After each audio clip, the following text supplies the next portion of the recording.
Hello everyone, this is Savita Acharya from Canara Engineering College. In this video lecture, we'll look into a few examples on data flow modeling.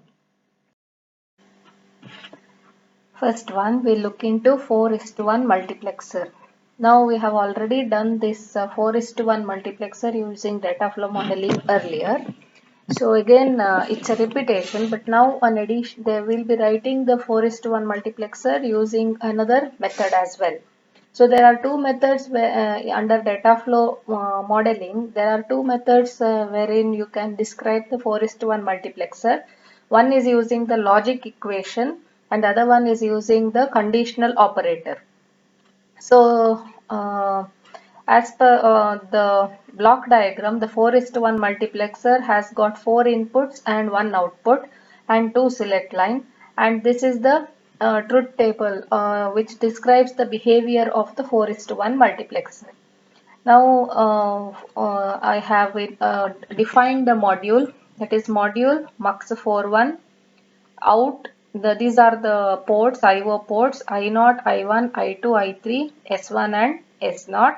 Out is output and I0, rest all are inputs.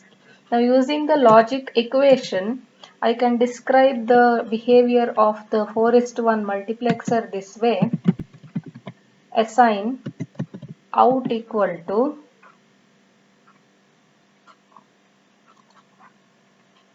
So when S1 and S0 both are 0, 0, out is I0. So I can write it as not of S1 and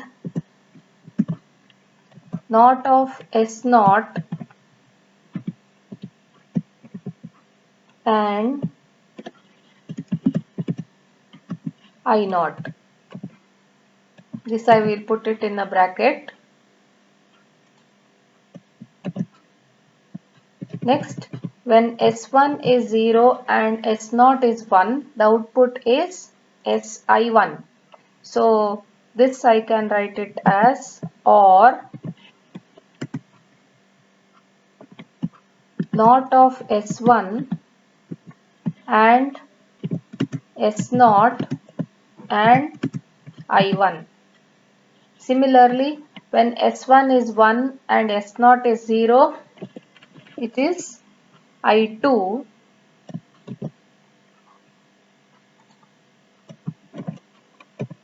So before that there is a or. S1 is 1 and S0 is 0 and I2 or S1 and S0 and I3. That is, when S1 and S0 both are 1, 1, the output is I3. So this is how you describe the expression 4:1 multiplexer using logic expression. Next is describing the same 4:1 multiplexer using conditional operator. We have looked into how a conditional operator works. So again, the definition of the module is done. That is, out is the output, I0, I1, I2, I3 and S1, S0 are the inputs. Okay. So now applying the conditional operator, assign equal to. Now what is the condition? First you have to check if S1 is true. Now if S1 is true, then there are two options. S0 can be false or S0 can be true. So the expression, true expression itself will be an conditional operator. So this is actually nesting of the conditional operator. So here I will give as when S1 is 1, I want to check what is the value of S0. So if S0 is 1, that is both S1 and S0 both are 1, then the output is I3. Okay. Else, that is this place is when S1 is 1 and S0 is 0. So S1 is 1 and S0 is 0. For that the output should be I2. I2. So this is for when S1 is 1.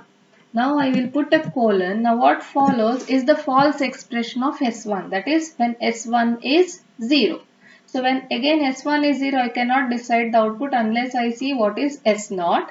So again the false expression will be a conditional statement. That is again I will check what is S0. I will check if S0 is true. That is, now S1 is 0 and S0 is 1, then the output is I1, and this colon is the place where S1 is 0 and S0 is also 0. That time the output will be I0. So this is the expression for describing the 4:1 multiplexer using conditional operator. Next example is the 4-bit full adder. We have seen the 4-bit full adder under gate level modeling, wherein we have instantiated 4 full adders to realize a 4-bit full adder, right? But here you can do that lengthy program in a single step using data flow modeling. We'll see how to do that. So here I have declared this module FA4 with the sum, Cout and A, B and C in as the IO ports, whereas sum and Cout are the output and A, B and C in are the input. Note here A and B are 4-bit vectors, and sum also is the corresponding 4-bit vector, which is used to hold the sum at the output. So using the data flow assignment, we write it this way. Say assign, I use the concatenation operator and first write a Cout followed by sum. So what is the size of this expression inside the braces? Cout is single bit and sum is 4-bit. Total it is a 5-bit expression. So this is the concatenation operator. Now here what I do is A plus B plus C in. So I am using the arithmetic operator add to perform the full adder operation.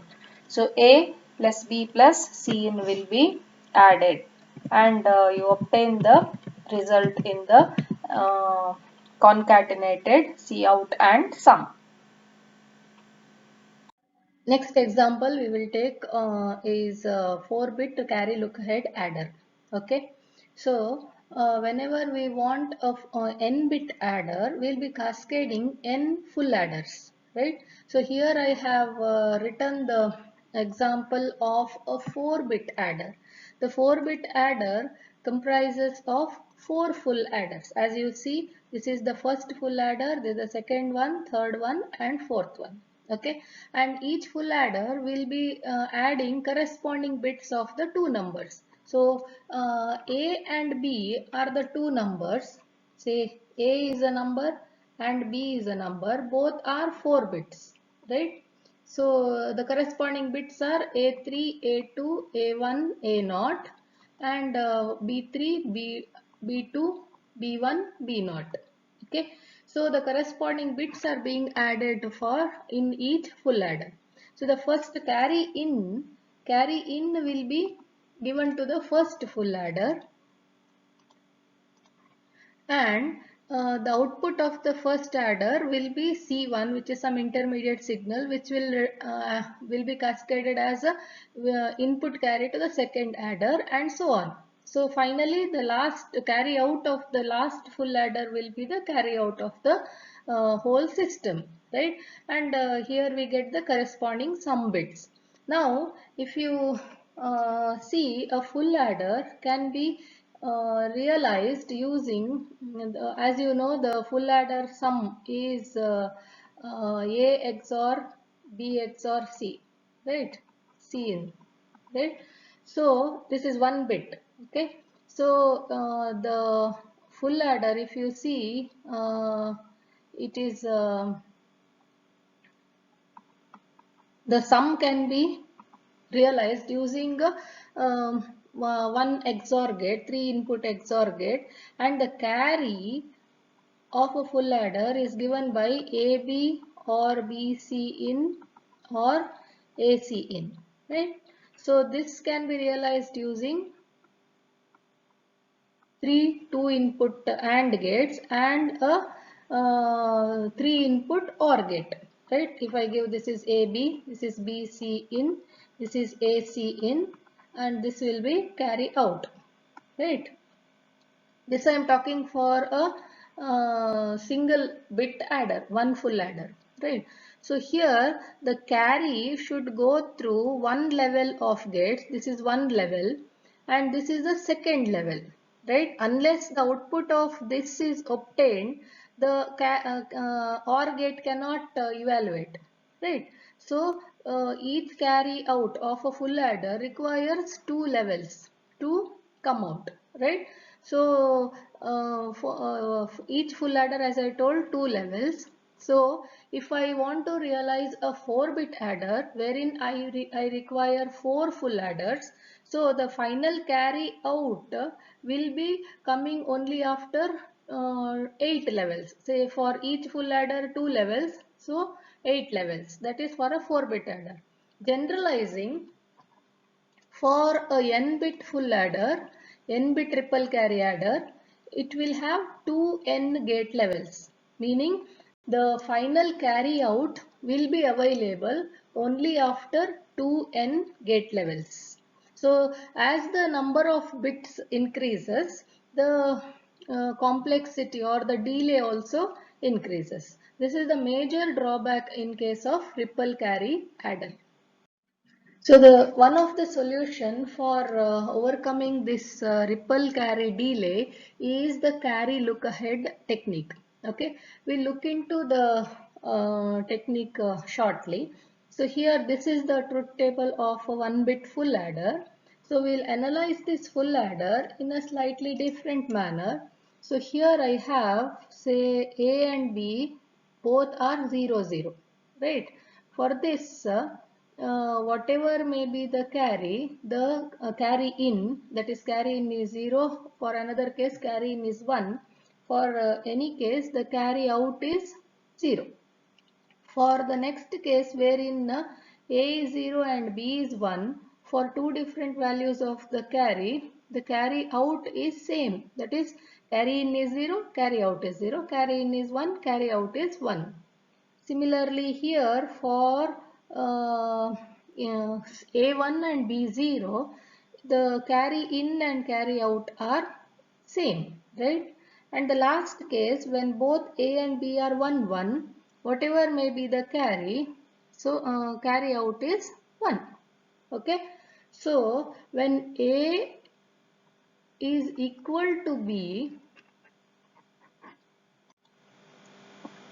when A is equal to B, the carry out is equal to A or B, right? That is, when A and B are 0 0, carry out is 0, and when A and B are 0 1, 1 1, carry out is 1, right? So based on this, I can have a signal called as generate signal and define it as A into B. A into B. That is, when A and B both are 0 0, generate signal is 0. When A and B both are 1 1, generate signal is 1. Now for the other case where A and B are unequal, the carry propagates. That is, whatever is at the input carry is obtained at the output. The carry propagates. So I can have a propagate signal named as P, and I will declare it as A XOR B. A XOR B. So 0 1 propagate is 1. It is not equal to the output carry, but I am defining some propagate signal which will be 1 whenever the input carry is to be propagated to the output carry. Okay. So we have the two internal signals. This is general Pi and Gi for any stage, ith stage in a n-bit carry, n-bit adder. So the propagate signal is given by Pi equal to Ai XOR Bi, and the generate signal Gi is given by Ai into Bi. Okay. So now that you know Pi is Ai XOR Bi, sum is nothing but the sum of the full adder is given by A XOR B XOR Cin, right? So as you know, propagate signal is A XOR B. So sum I can write as Pi XOR Ci, that is input carry for that ith stage. Okay, and from these intermediate signals we arrive at obtaining the carry out of ith stage as Gi or Pi into Ci.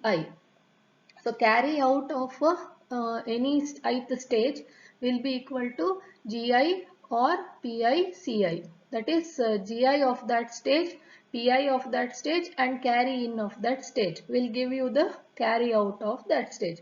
Now from this what do we infer is, see the carry out, what was the drawback in the ripple carry adder? The drawback in the ripple carry adder was it could be evaluated only after the full adder of each stage has computed its output, right? But here it is not the case. Any stage output carry Ci plus 1 can be obtained from Gi plus Pi Ci, right? So we'll look into more detail in the next slide. So this is the full adder of one stage in a n-bit carry lookup adder. That is, let this be the ith stage. So the input is Ai, Bi and Ci. Output is Si and Ci plus 1. Right. So here Pi is defined for every stage. Pi is given as Ai XOR Bi, and Gi is defined as Ai into Bi. So Ai and Bi. So that is what is given here, right? So it is similar to your half adder. So two half adders are cascaded to obtain the Ci plus 1. But here it is not the the carry out will not be depending on the input carry. We'll see that shortly. So we have seen the general expression for Ci plus 1 as in the previous slide, that is Ci plus 1 I told you as it is Gi plus or Gi or Pi into Ci, right? So let me take I equal to 0, that is for the first stage. First stage C1 will be equal to G1 plus, sorry, let me take I equal to 0. So I plus 1 is 1. So Gi will be G0 plus P0 into C0, right? So the next stage output will be C2. I plus 1 is C2, that is equal to Ci, that is C1 plus P1 into C1, right?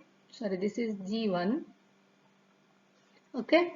Now I can replace this C1 from this expression, right? So what I do is G1 plus P1 into G0 plus P0 C0, right? That is nothing but G1 plus P1 G0 plus P1 P0 C0. Now obtain C3. C3 will be nothing but G2 plus P2 C2. So this I can write it as G2. So what I'll do is I will replace C2 by the upper expression. So that I will get it as G2 plus P2 G1 plus P2 P1 G0 plus P2, P1, P0, C0. C0. Now, for a 4-bit carry look ahead adder, the final output carry is C4. C4 will be G3 plus P3 C3. That is nothing but, now I will replace C3 by the upper expression, G3 plus P3 G2 plus P3 P2 G1 plus P3 P2 P1 G0 plus P3 P2 P1 P0 and C0. Now if you observe all the expressions, okay, I'll explain in the next slide.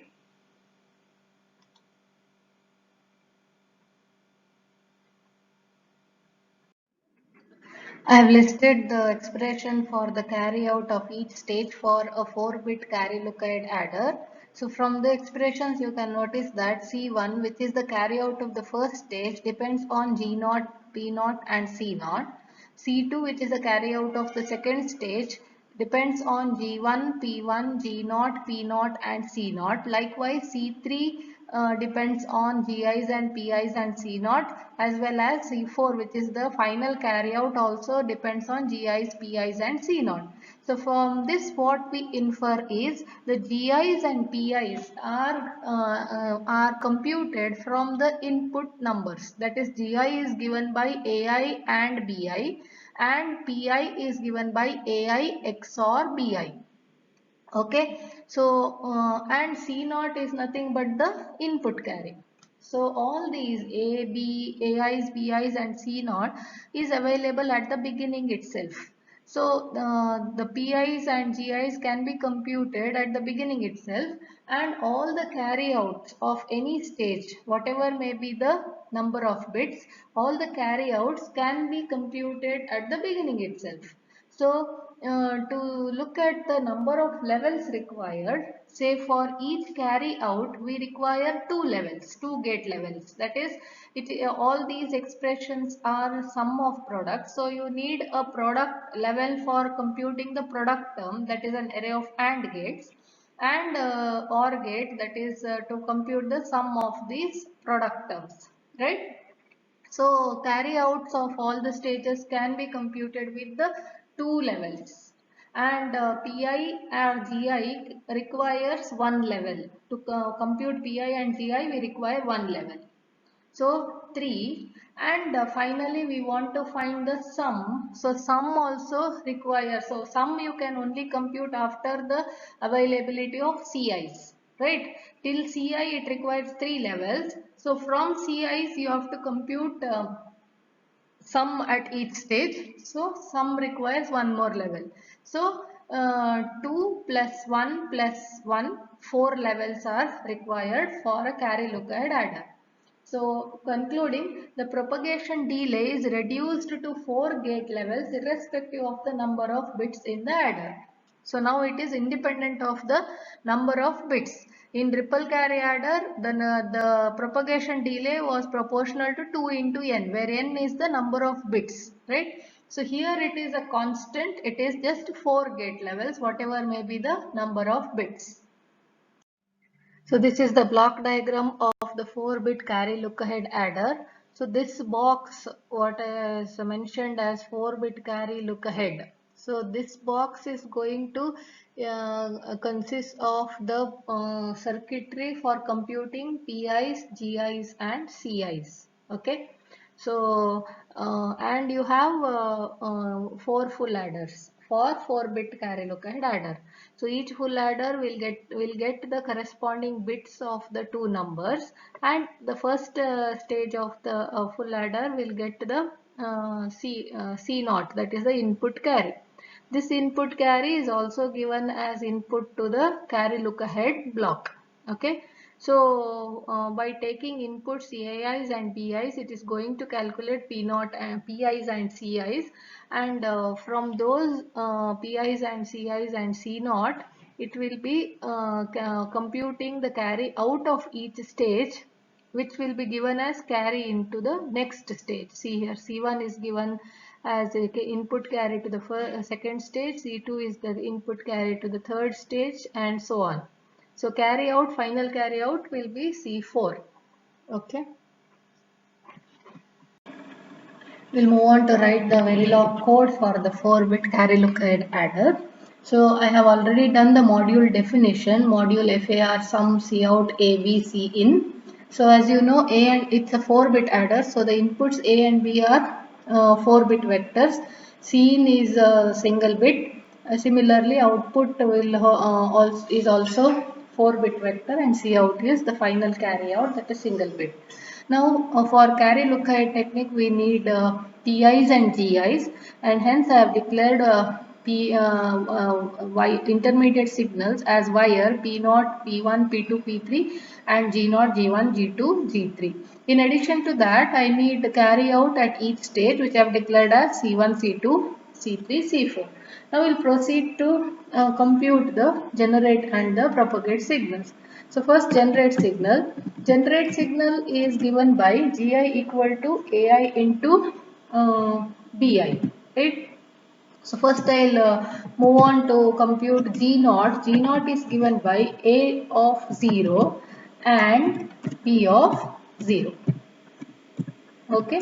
Similarly, G1 is A of 1 and B of 1. In the same manner, I have also included the expression for computing G2 and G3. Next is computing the propagate signal. Propagate signal is given by Pi equal to Ai XOR Bi. So first P0 is given by A of 0 XOR B of 0. Right? P1 is A of 1 XOR B of 1. So we have proceeded to also compute P2 and P3 in the same manner. Next is computing the carryouts at each stage. So for your reference, I have listed the expressions for carryout at each stage. Looking at that, you can write the Verilog code for the same. Say C1 is given by G0 or P0 C0.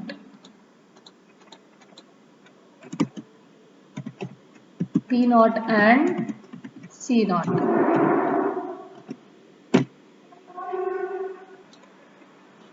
C2 is given by C2 is given by G1 or P1 G0, P1 and G0 or P1 P0 C0, P1 and P0 and C0.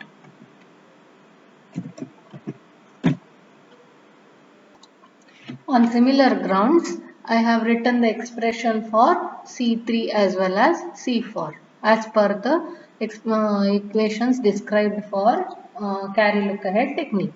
Okay. Now the last thing remaining is to compute the sum.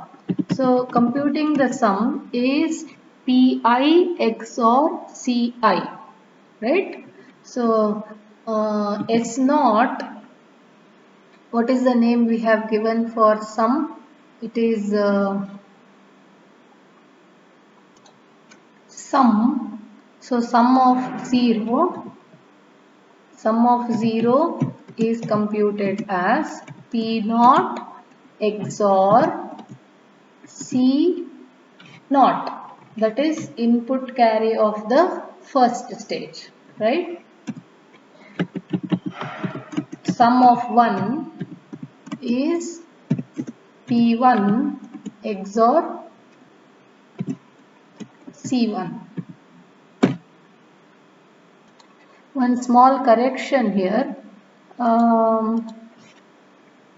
C0, that is the input carry, we have taken as Cin our program. So wherever you have put the C0, it is to be replaced by Cin.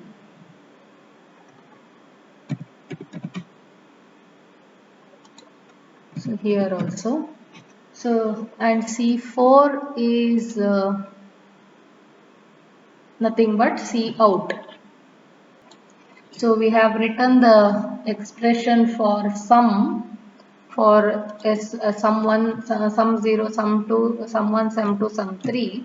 Now last remaining thing is C out C4, that is the carry out of the fourth stage we have computed as C4, that is to be assigned to C out. That is the terminal name we have given in the module definition line. This completes the program. So this is how we define the carry look ahead adder. So it is enough if you know the expressions. Writing the expressions in Verilog is a very easy task. In this video lecture, we have come across a few examples using data flow modeling, namely 4:1 multiplexer, full adder and 4-bit carry look ahead adder. We'll see some more examples in the next video. Thank you.